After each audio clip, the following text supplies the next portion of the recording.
What's going on, everybody?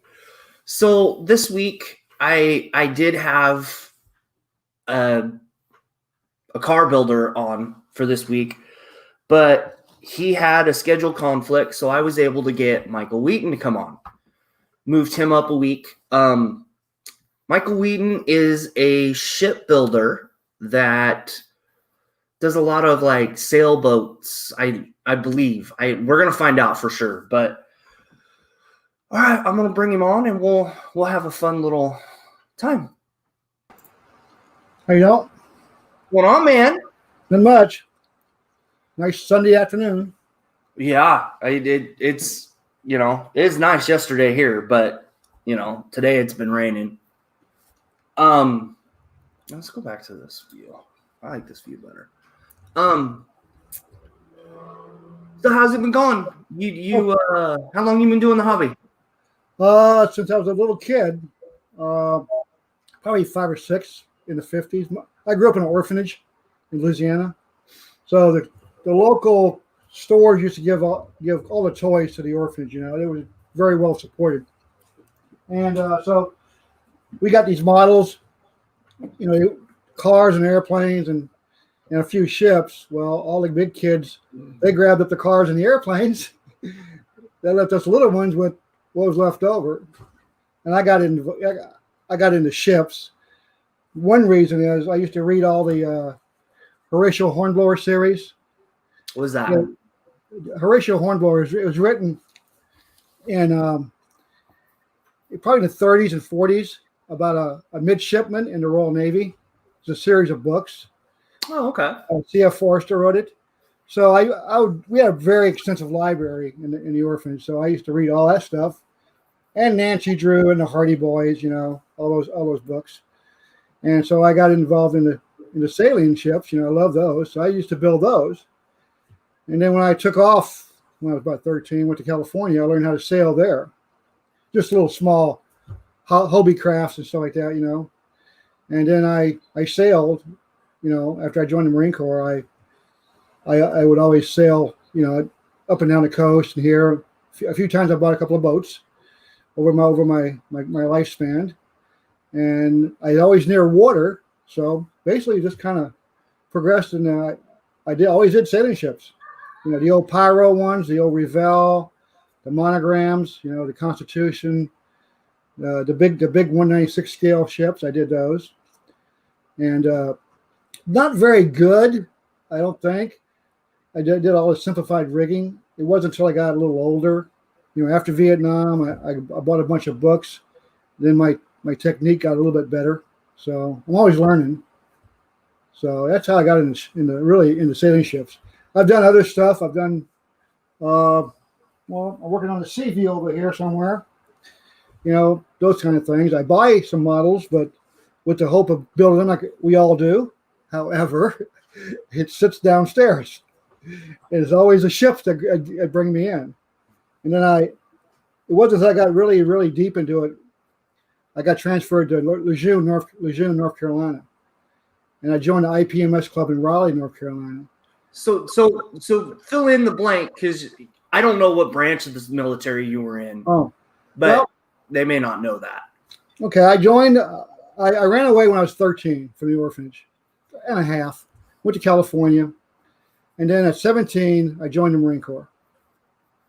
I had to wait a year before I could go to Vietnam, so I went to schools and stuff. I was infantry. Then I also joined. I was also a reconnaissance community. So I did 23 years in the Marines. Stationed all over, basically Okinawa, East Coast, West Coast because of my MLS. And then I got stationed here in Iowa, after Beirut, with I&I staff. So, but yeah, I first got involved with IPMS when I was in Raleigh, North Carolina. And then we went to our first nationals in '84, and I took that Chebec up there, and I won first place. Pure luck, I assure you.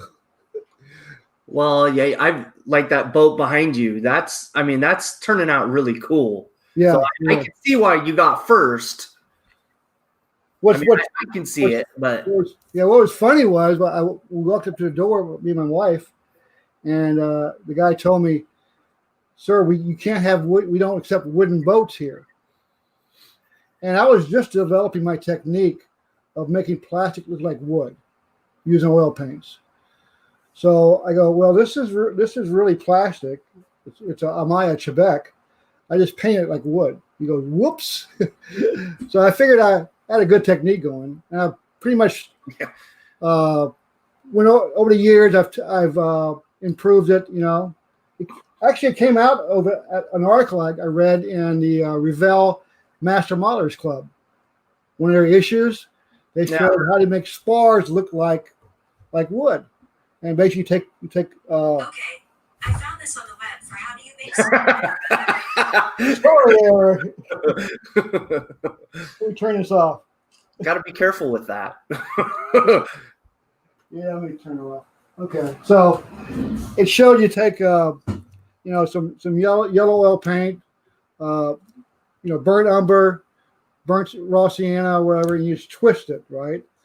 I said, well, that don't look too good. It looks okay.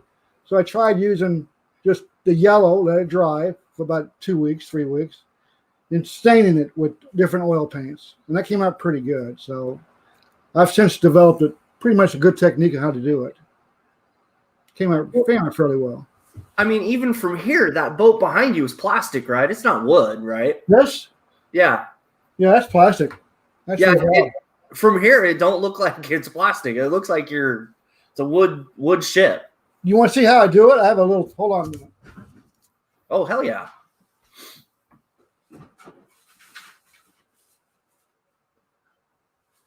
Yeah, it's.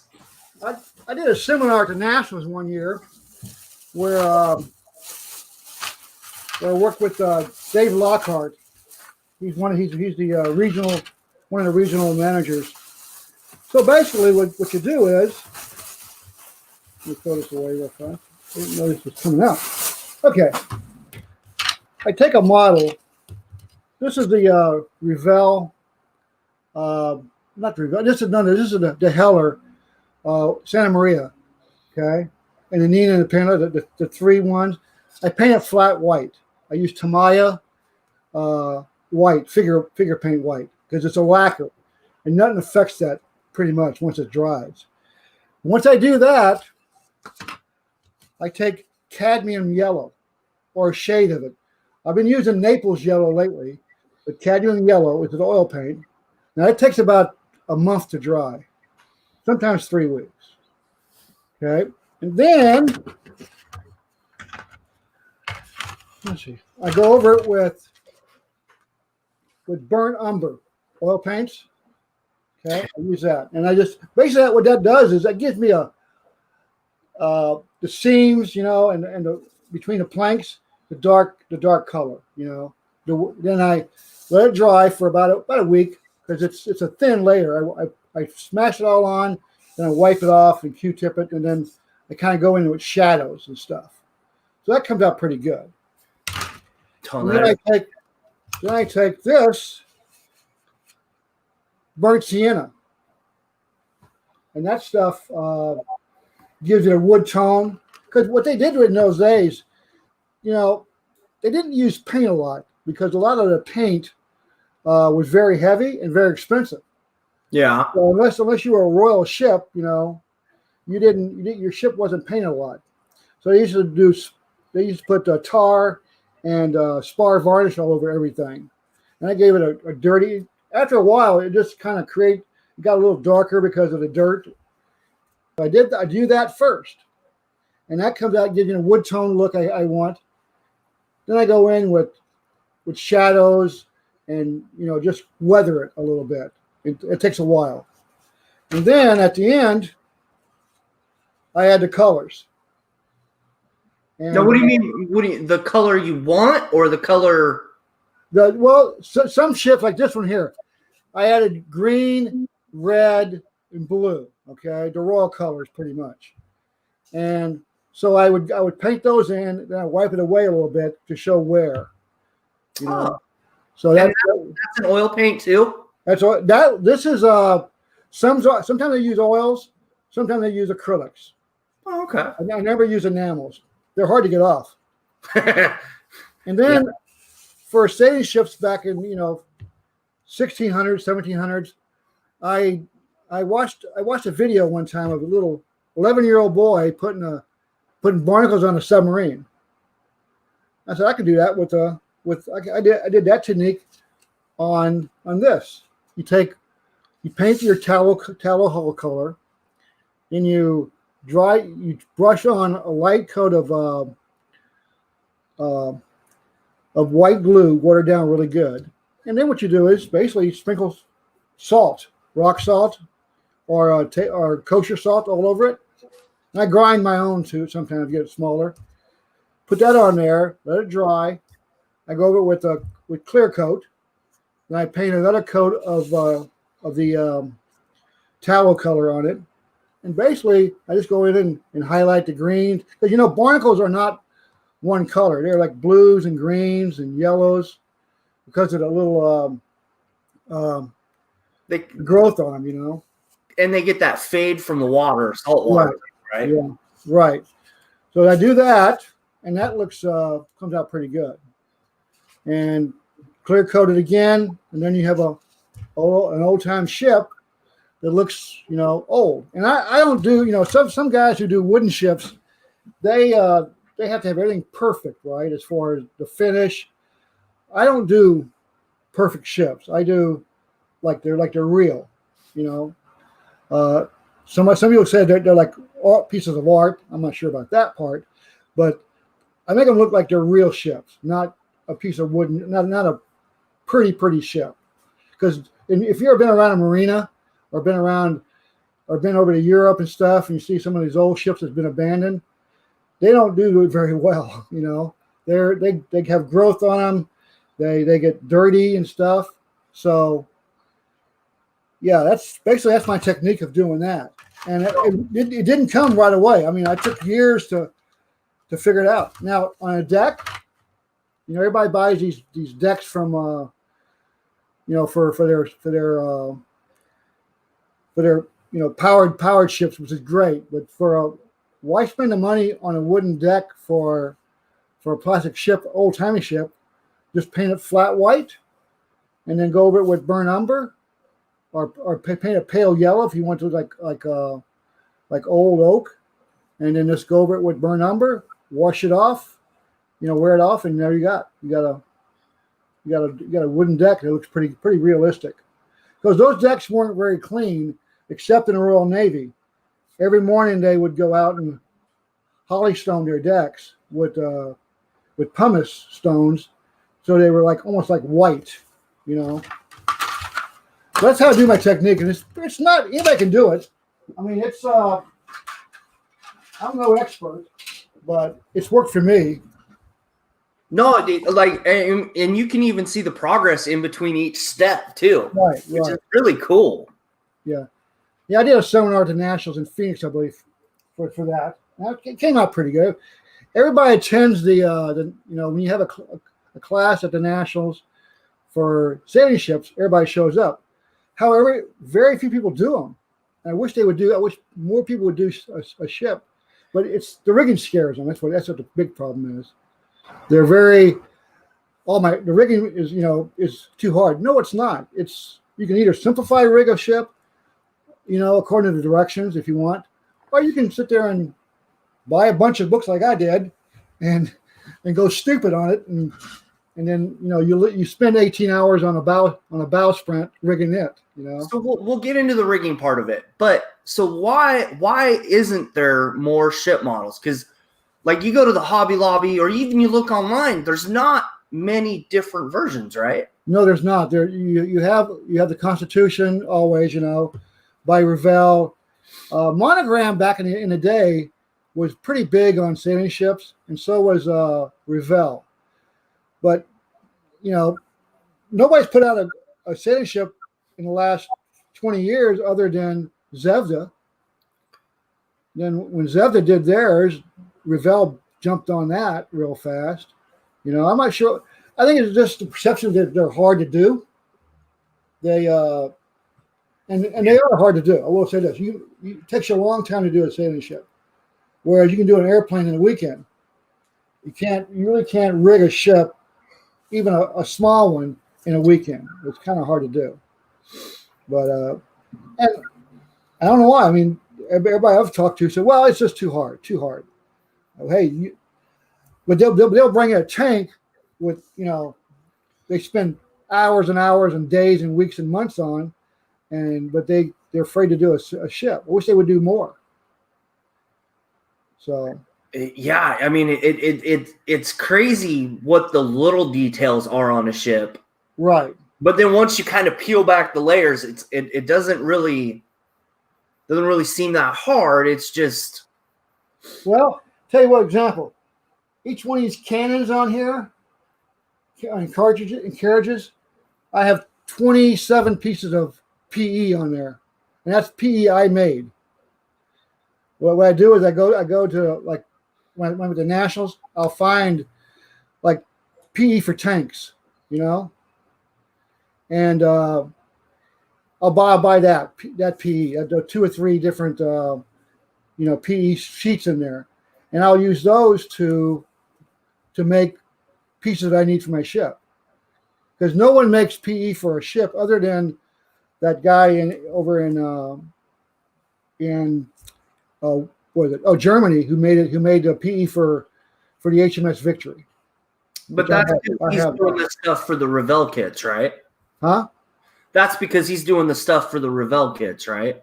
Because he's part of Revell Germany, right? Is that? I'm not sure. I mean, I bought from him the resin and stuff for the HMS Victory 10 years ago. Okay. I've never seen PE for the Constitution or the non-wooden boats. Oh, okay. Blue Jacket makes PE gear for their what's that thing called? Oh, the Confederate warships they put out, the Alabama and the Kearsarge, they put those out, PE sets. But those were going with their wooden boats kits they were trying to sell. Now I bought, since I'm building the Revell and the Kearsarge and Alabama, I did go to them and say, will these match the scale? They said, yes, it will, because they're 1/96 scale. So I bought those sets, and I haven't used them yet, but I will. It's a lot. You can do a lot of detail or a little detail. I rig all my ships as far as like they were actually rigged. So if my rigging wasn't glued down, or tied down, I could actually haul up a yard arm, haul it down, take in a sail, take out a sail. But just for so it'd be there forever, I do white glue them down. So do you put sails on the ships too, or just the? Yes, I do. I make my own sails, and what I found over the years, most material you buy is too thick for sails for scale. Now they did make silk span years ago. They used the coating for airplanes, model airplanes with engines. Well, I've used that before. However, what I found out, a friend of mine back probably 30 or 40 years ago, he was an architect, and he had a bunch of stuff in his a bunch of the old architectural paper, drawing paper they used back in the 30s and 40s and 50s. And it was linen. However, it had a coating of wax on it. Now, I read an article before that. I read an article in one of the maritime modeling magazines from the 30s, where a guy used that stuff for his sails. It was a small little paragraph. So I tried testing it out. It works really well. But the problem is, you got to boil it. Cut a sheet of that drawing paper out. It's enclosed in wax. A waxy substance. You got to boil it in hot water like 10 times to get all the wax out. Then you wash it real good. Then you have super, super nice, thin sail-like material. You can use on 1/100 scales, 1/82nd scales. You can use it on pretty much. I've used it on a lot of ships. My Viking ship in the National that took, I think it was first or second, I forget what it was, a couple of years ago. I used that for the Viking sails, and I use it. This one will not. This is the first one I will put the sails that came with it, the plastic sails. Oh, okay. Because Zelda did a fantastic job of that, and these are those sails. Okay, so those are the sails that came with it, and I always want to do that. So they're really good. I mean, Zelda did a fantastic job. So this is going to be a pirate ship. What I'm going to do is I paint the sails all black. These are wood tone, and then I'll start weathering it towards the end. So it look like an aged sailing ship with old sails. And then in one part, the mainsail, I'm gonna airbrush very lightly a ghost of a skull and crossbones. That should come out really good. That's cool. Yeah, but that's the first time I've ever used, because usually, that's not to say bad things about the manufacturers of ship kits, but usually their sails are very too thick, and they're not the right sizes really. But it's easy to make my own. With the Real de France, I'm gonna leave it with no sails. So, because I think it looks pretty impressive and stuff without it. Now I may change my mind come the Nationals, and you might see that with sails. So are you going to Vegas this year? Yes, I am. I try to go to Nationals all the time.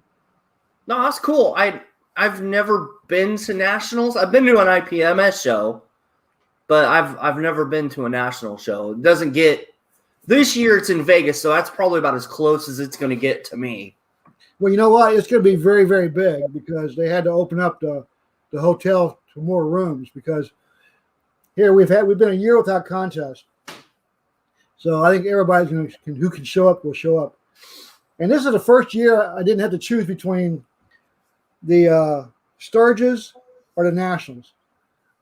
I'll come back from Sturgis, dump the bike, take a shower, and get ready to go to Las Vegas. Oh, really? Yeah, it'll be tight. Or I may just cancel Sturgis one. You've been to Sturgis 15, 20 times. It's the same. Yeah, I mean, I agree with that. I've never been to that event either, and that's one on the bucket list, but I don't think I'll ever make that one. Yeah. The area's the same. The girls change, of course. The bartender, the bars and stuff, but the rides are all the same. They pretty much, they're still there, So, but this will be a good contest for nationals, I believe. Yeah, I've been getting my butt kicked the last couple of years by wooden boats. We're trying to petition the IPMS to make a separate category for wooden boats. Okay. Because So why isn't there one now? Why isn't there a new category? Because I'm not sure. I mean, you can't compare a plastic boat to a wooden boat. Those guys are different skill techniques, different, building. And plus, it takes 4 or 5 years to do a wooden boat justice, Whereas I can build a plastic boat like this one in 7, 8 months, And it doesn't matter how well your boat looks. You bring a really, really pretty, big sailing ship in, made of wood, different wood colors and stuff. The judges say, "Oh, that looks nice." They don't care about that yours looks like real art, or not really art, but like real, like a real wooden boat. But we're trying to change their minds. I have a friend of mine who's one of the guys on the board, and we're trying to do that, you know, because So it doesn't give us plastic guys a chance sometimes. so how has that process been? Is it something that's A like lot is of it a resistance. challenge to get that to work, Yes, or it would be a challenge. It is a challenge. Because while you should be able to compete with a wooden boat, I go, no. Do you do boats? No, but you know, and I've beaten a wooden boat before, but it was a poorly made wooden boat. But you get somebody in there really good, and he can wipe away a year of your work real fast. You know, and they have their own venues. You know, they have Manitowoc. They got the contest on the East Coast and stuff in Virginia Beach and Newport News, Virginia. They have those things right there. But if you bring your plastic ship there, they get a little uppity. No offense. Like, oh, you do plastic. Sorry about that. have you tried a wooden boat? Yes, I did. I built one for a friend of mine in Hawaii, and it took me 2 years. Came out fantastic. But I said, why do I want to devote 2 years of my life to something that's, it came out good. I mean, I had to learn a lot of different techniques. I actually have 2 wooden boats downstairs that are in kits I bought, but I'll never build them. I'll probably give them away to somebody because it's just too long a time. And I like to do realistic boats and not just models. When I do a ship, it looks real. When I do a wooden boat model, it looks like a wooden boat model. But it looks good, but it doesn't look like history. And that's what I like to do, history. I read all the books. I got a nautical library here that's, 200-300 books almost. Probably about 250. Different eras of nautical history. I have all the original plans. One of the original plans when he redid the Victory in 1956. I have the newest ones when they redid her again, and I actually have a piece of Victory. I have a section of her coppering and one of her nails, and a tally from her with the Victory on it, and I have one of her rings. I have it here. It's been framed, so it's in my living room. But I like to do history. I love history. No, I mean, and that's kind of the cool thing about some of the ships and stuff. I mean, there's not big variations, but once you kind of get past the plastic part of it and get to where they look kind of decent, they look really good. And they do. And, you paint them right, and there's different techniques of painting. I have a friend of mine up in Michigan. He paints his using wood stains, Okay. And it comes out really good. I mean, he's really, really good at doing that. And the only thing he doesn't like to do is the rigging part. But his rigging comes out really well. But the thing is, he does really good job with using stains. He uses cherry, walnut, just from Menards or Home Depot. They'll use those, and they work fairly well on plastic. No, that's really cool that's something that you can use on plastic. I would not have thought of that because I mean some of that, but I mean I guess if it works on wood, it should work on plastic. Yeah, so that's cool. The reason I use oils ages really well. Why do you think all those paintings from the 14, 15, 1300s look really good? They're made in oils. And I let mine go naturally. I don't put a coat on them. I want them to age really, because a model ship I did 20 years ago looks good as it did then. It looks a little older, it looks a little, worn maybe, because it's the oil paints have dried out and kind of like, stayed the same, but they look better. Whereas you paint acrylics, they look okay, but it's hard to get an acrylic piece of paint to look in scale. Sometimes it's too bright, sometimes it's too faded, whereas oil paints, even what I use reds and greens and blues a lot of times, and those age really well.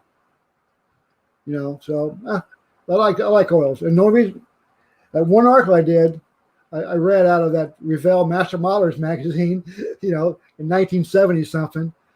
It got me on that little track, and I've been pretty much kind of growing with it ever since.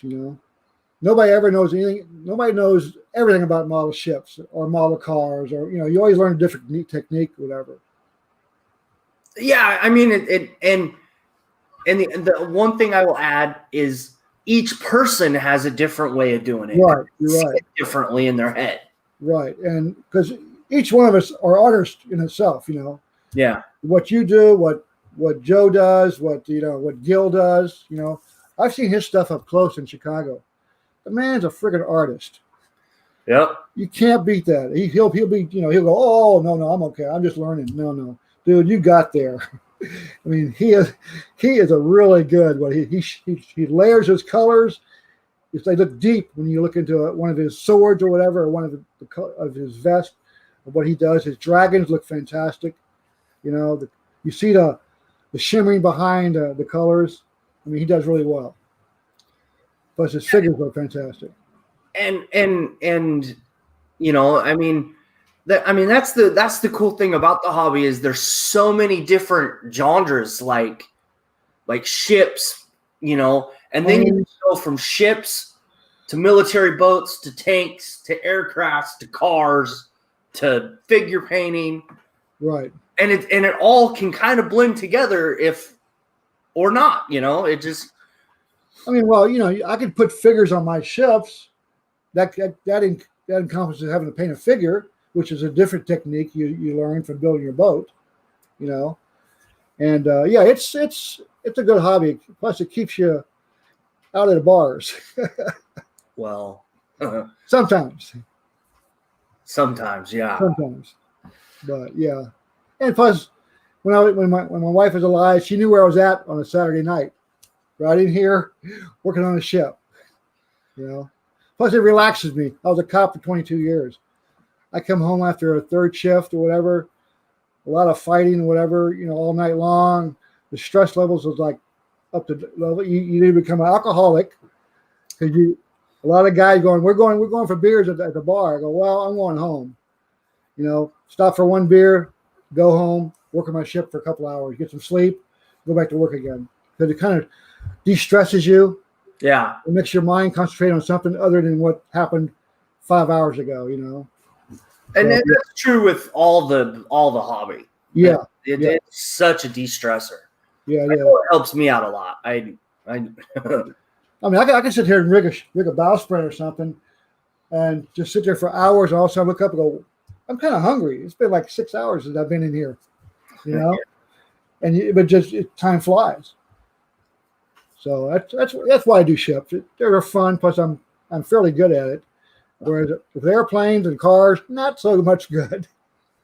Well, I mean, and that's the cool thing about some of the hobby groups. It doesn't matter. You can post away and people. They'll give you help if you need it, but yeah. They're not like, hey, that looks like crap. Everybody's like, oh, that's cool, I've only met one or two people at the Nationals who refuse to give up their techniques. Most guys are willing to talk to you about how they did their model, be it a tank, be it an airplane, a figure, or whatever. Yeah. Most guys are willing to, I can't tell you that. That's my secret. Well, not really, dude. They've been painting figures for years, but yeah. You've always, yeah. But most guys are willing to tell you how they do. In fact, when you ask them how they did that, and an hour later they're still talking, you go, okay, I learned a lot there.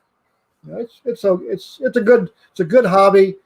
It brings a lot of people together who wouldn't be together normally. So, what's the coolest national show you've been to so far?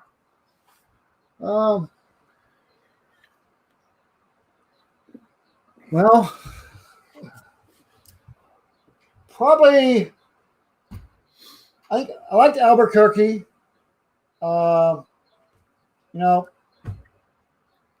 Atlanta was really great in '84. I did that one, and Phoenix was really nice. But Oklahoma City was really good. I did that one. That Phoenix was a really good show. I enjoyed Phoenix, and basically, they all have their good points about them. You can, for what I've never been to one, but for what I've heard, is that when there's a big modeling community, those shows tend to do better. Yes, like Chattanooga was really good because Tennessee, right? Huh? Tennessee, right? Yeah, because you have guys from the East Coast coming in. You have people from Atlanta. There's a lot of modeling communities around there, clubs. They all come in and help do the show. No one club puts on a nationals. It takes about 4 or 5 or 6 clubs to do that. And those guys work their butts off. And I think Chattanooga was good. It was really good. It was really good. Plus, it's a nice town, good food, good bourbon. Can't complain about that. Yeah, no doubt. No, I mean, up here in Oregon, it'll probably be Washington and Oregon, but they're trying to get a national show up here somewhere. I think it'll end up being up towards the Seattle area, but I mean, they're trying their hardest, but it's just getting, like 25, 30 people to kind of work together towards it. I don't think Atlanta, I don't think Seattle or Portland would have a chance in this nowadays because they're not safe cities right now. I think in a few years, maybe once all this bull stuff gets away, because Seattle was a beautiful town. And so is Portland. I've been to both those places. They're fantastic towns. However, now they're not. Unfortunately, hopefully that can be corrected and they can go on and to be like they used to be, But I have no idea what's going on with those places. No, that's a good point. That's when they do it nationals too, they have to figure out, okay, if we put it on the East Coast, who will come? We put it on the West Coast, who will come? And then if you put it in the middle, like Omaha is next year, they draw a lot. The Midwest, the Midwest draws, Texas draws, those places like that draw crowds because they're easy to get to. Now I got to drive 2 days to get to Vegas, which is no big deal. Wow, I didn't know that. Yeah, I got to drive. I'll make a 13-hour drive to Denver, or I'll stop at my daughter's house in Colorado Springs, and shoot straight down the next day to New Mexico and Arizona and up into Vegas, or go across the mountain across Utah into Vegas. I'm not sure which I want to do. I want to see my daughter. My oldest daughter lives in Colorado Springs, so I'll probably see her. But it's not a bad drive. It's like, put a little bit of Jimmy Buffett on the radio and just drive. Whatever gets you there, right? I had to buy a new vehicle because I was driving sedans, and I went to SUVs a couple of years ago because it's easier to get my models in the back of a Highlander than it is to an Avalon or a Mercedes or something. It's the back seats are small, but with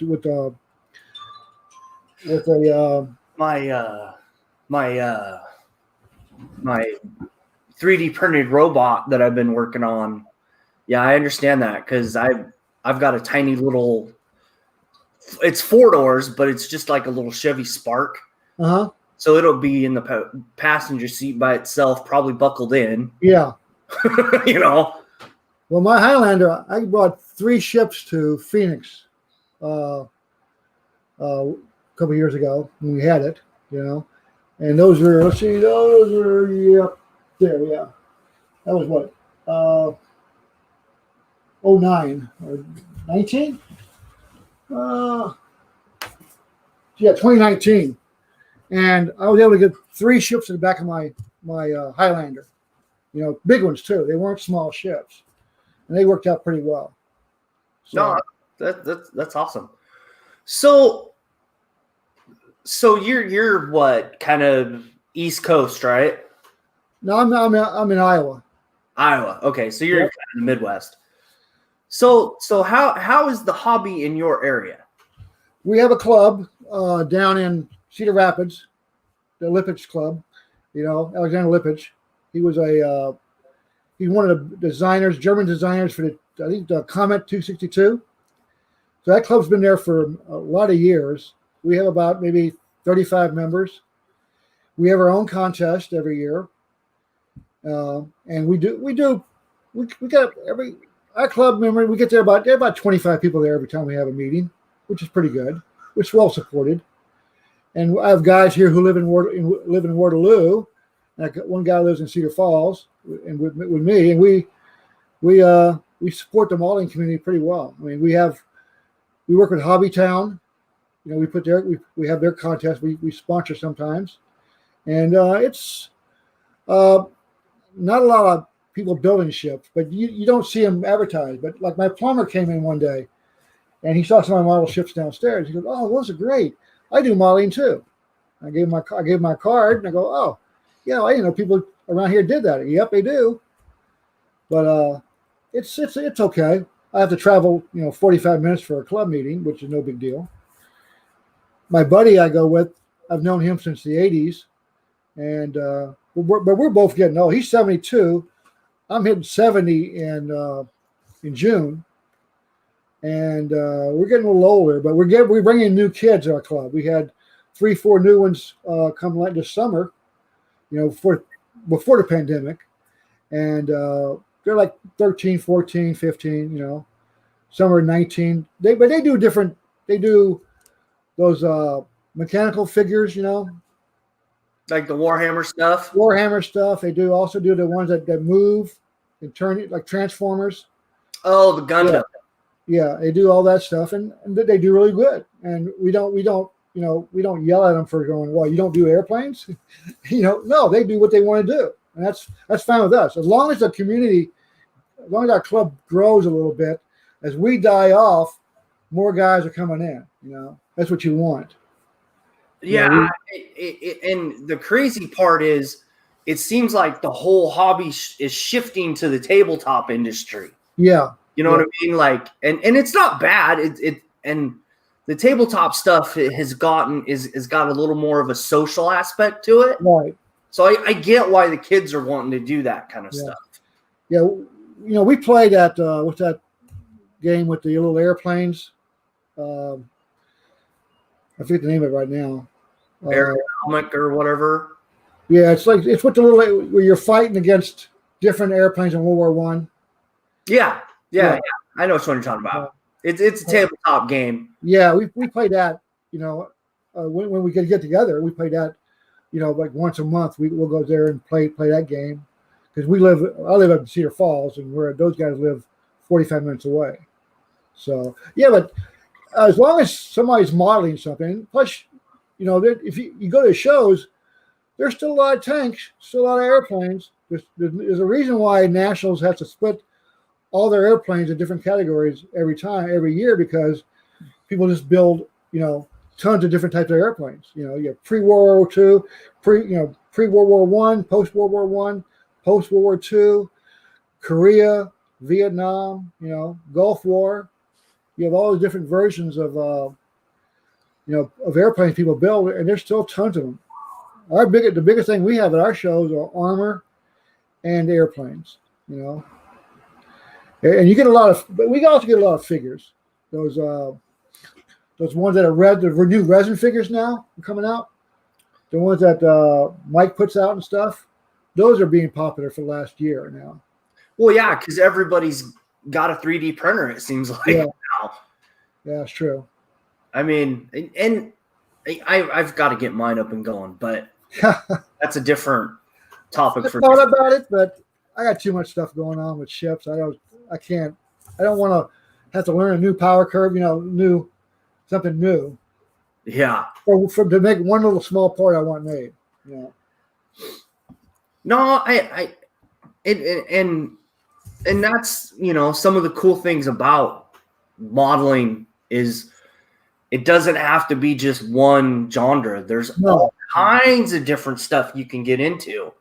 I've seen guys do fantastic paper models. You ever seen those done?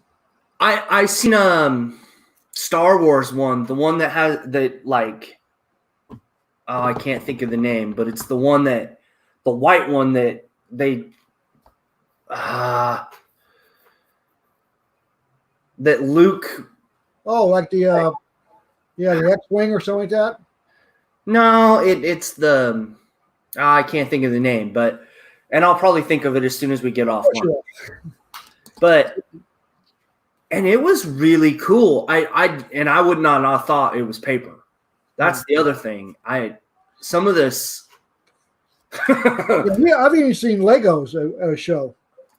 Oh, really? Well, the young kids, the juveniles, they'll bring in a Lego thing, which is really good. They look good. I mean, they use all those little mini Legos. Yeah. And we give awards for that. I mean, it's modeling. You're doing a shape of something. You're using Legos versus plastic. Who cares? Yeah. It's that's really cool. You don't want to stifle a little kids. Well, that's not really for us. No. Everybody's welcome at our show. When you build something, that's fine. We've seen people come in and win awards with toothpicks. Guy did a bridge one time, a bridge over the River Kwai. He must use 1 million toothpicks for this darn thing, and it was fantastic.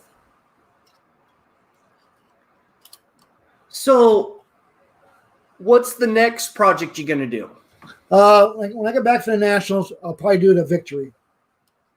That's a ship, right? Yes, HMS Victory. Yeah, I have the Heller kit. I have 2 of them actually. I don't plan on living forever, so if I want to get it done, I need to work on it. It'll be a 2 or 3 year project, and I'll do that. And I have another work room downstairs.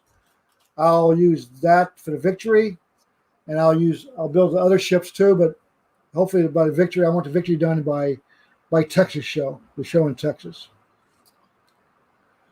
Well, we've been just about an hour. Okay. Do you have any questions for me?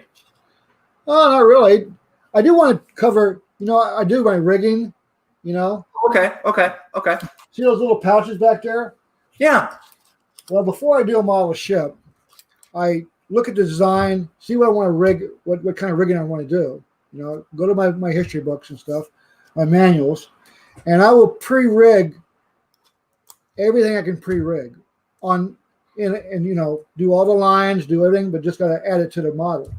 Like I'll So time out a second. Let me ask a question. Rigging. So what do you mean by rigging? Is that the rope from one pillar to the next, or is that the rope that runs all across the sail? What are we talking about here? A ship has. Let me show you here.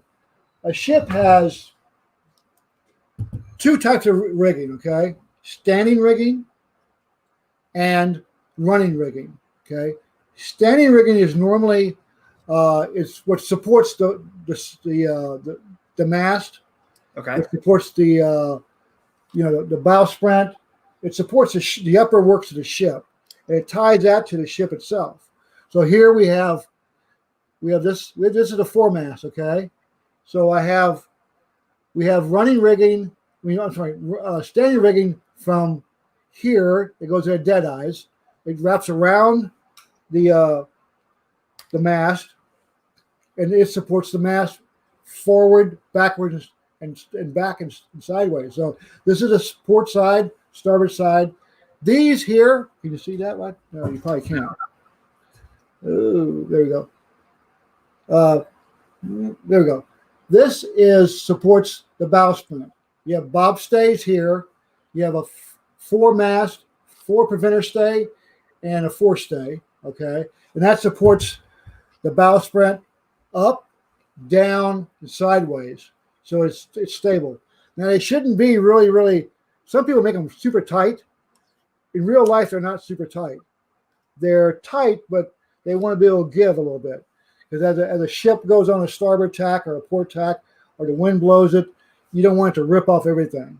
So that supports the area. Now the running rigging, well, actually, these are backstays. So every mast is supported 4 ways: forward, sideways, and back. Keep it straight up and down. Okay. Now those are normally dark colored, tarred lines. Okay, the only things that aren't tarred is on your dead eyes. You have the lines from the dead eye to the lower and the upper. Those are normally just rope that they can tighten or loosen as needs be. Okay. Now the running rigging, they control the working of the ship. They control all the sails, the yard arms, the lifts. You name it. That's normally a tan line because they're not tarred or stained with anything because they have to be running around. Those are the only lines you see going to your belaying pins. They control the movement of the ship. They lower the sails, raise the sails, bring in the yard arms, take them down, and so on. They're used for moving blocks and tackles to move stuff around, and they're pretty simple. You put all your standing rigging in first, as much as you can, and then you do your running rigging last once everything's done. And I try to pre-rig like here you go. I'll try to pre-rig all my blocks and tackles. It's called a main staysail block, sheets, and halyards. Okay, these are little blocks I use, and they have the lines on them. So the staysail goes in here. Okay, so I'll put that in. So I have everything ready to go. I don't have to sit there and stop and make these parts. I always draw out what I want to do per mast, and then pre-rig everything. I can pre-rig. Sometimes you can't, but I know what blocks are used. I know what the staysails. I serve what lines have to be served because a lot of stuff goes around, like just these preventer stays and back stays. They go around the mast head. Okay, well those are covered in line to prevent them from chafing. So I do those with silk thread. So everything is up here on the walls, and it's pre-done by mast. That way I can just go to it and start continue rigging. Sometimes I have to, make something different, and I can do that, but it's not a stop and start. Once you start rigging, you want to try to continue rigging itself. And all the lines have to be, I pre-rig it, but then I have to keep them kind of loose a little bit because if you get one too tight, the line loosens up with humidity. So you have to change a little bit, go in and tight. Like these right here, these got loosened last night because it got a little bit the change in the weather. So I went in and tightened those up a little bit. But I try to pre-rig everything. So I know in my mind what needs to be done as I go forward to back, and it does help a lot, because you know what you're going to do when you sit down with a big piece of blank paper and go, what do I need for this mast here? I need preventer stays, I need strouds, I need these type of and different rigging is different diameter of thread. So on the shroud, they'll be like 1.2 millimeter or something like that. Or the other ones will be different. So you on a ship here, you have maybe 6 different diameters of line you're using, which works pretty well. So on that, what kind of are you using? Like thread, or are you using like a rope, or are you? Well, for years. I used. I did my own. I take super small thread, linen, and I have a rope walk. I do my own. The company came out about 6 years ago, called Siren Model Ships. They do miniature rope, the best out there, and I use theirs. But now they're due to the pandemic, they're shut down for rope building. But I have enough supply. Plus, I have a bunch of rope over there on spools that I've done years ago, and those I still use. And basically, I can do my own if I need to. I just go to a fabric store, buy different linen threads. I like to use linen because it's a stable thread, and I can do left hand, right hand twist. I can do four cable laid or not. I can do a 3-strand or a 4-strand, or I can even do a 6-strand for anchor cables. You know, you do your own, and then you can also use plain old black thread from a fabric store. No, that's really cool. Yeah. So, question. Yes, sir. You looked most that up in books. What's a book that you used to learn that from? Okay. Let me get probably the most important book. These two right here. Oh wow, that one looks like it's got a good picture of it too. Over here. Yeah. No, the other one. This is the first. I bought 25 years ago, whatever. This is James Lee's Masking and Rigging of English Ships of War, 1620 to 1860. Okay, this book has everything you need to know about rigging a English man of war ship. You know, the dead eyes and stuff. Those are stays, preventer stays. I use this like a Bible. Okay, and I have about. You want to rig a French ship? I have that. You want to do the interior of an English man of war? I have those books. I have tons and tons of books as far as rigging or history of rigging. This one, this is the 1932 edition of this is Steele's Elements of Mast Making, Sail Making, and Rigging. This is from 1932. And the original one was done in 1794. And it has everything you need to know about how to rig a ship. Okay. It has different plans, how to make sails, how to let's see here. As these plates are probably, almost 90 years old. What you need to do and how to make your I'll take the plastic parts, plastic mast, or yard arms on the model, and I'll modify them. I'll add cleats. I'll add things that go to it. But this book here, Rigging Period Ships, is really, really good. It takes rigging a ship from the bow all the way to the stern. Okay, it'll do all that. And this book is really great on what you need for each specific part of a ship. And this is a great book. And if you had to buy one book to rig a ship, this one would be it right here. This right here. The guy did a good job on this stupid thing. And it basically it covers 1700 to 1800s, but it can be adapted to anything pretty much.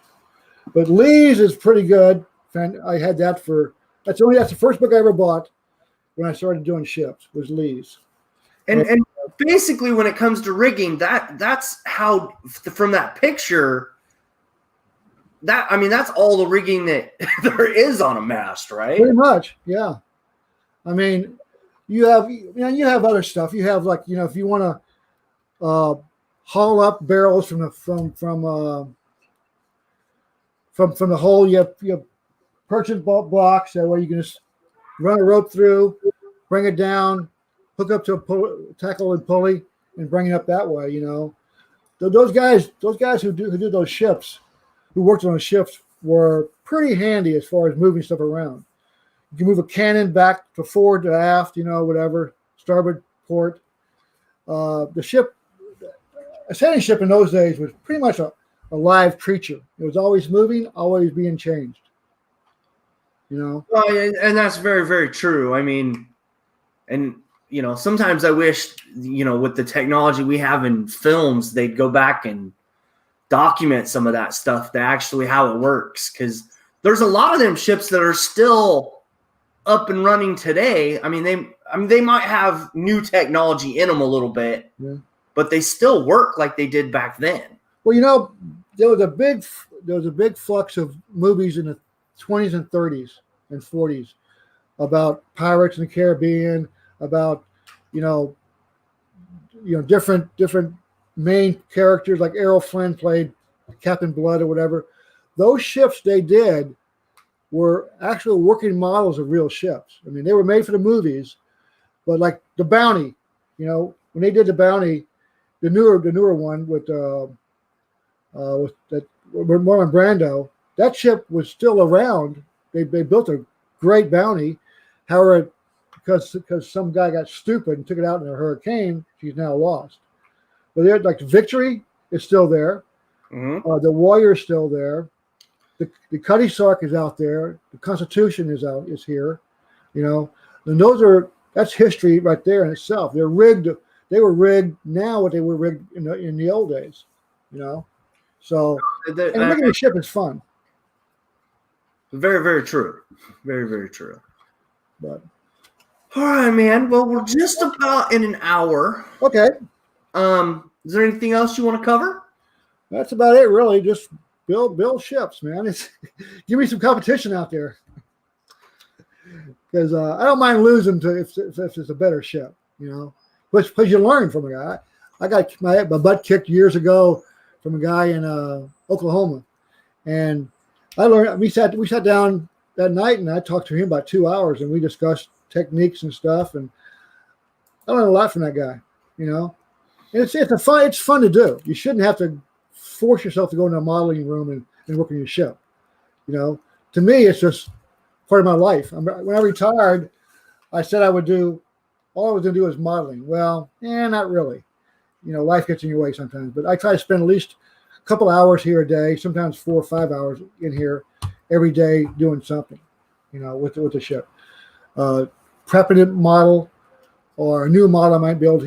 Like I got one model down here, the Thomas. I'm prepping that, and whenever I put it away, and then when I get bored with one ship, I work on another ship. It's pretty much it's a fun hobby, no matter what you do. Yeah. I know guys who love cars.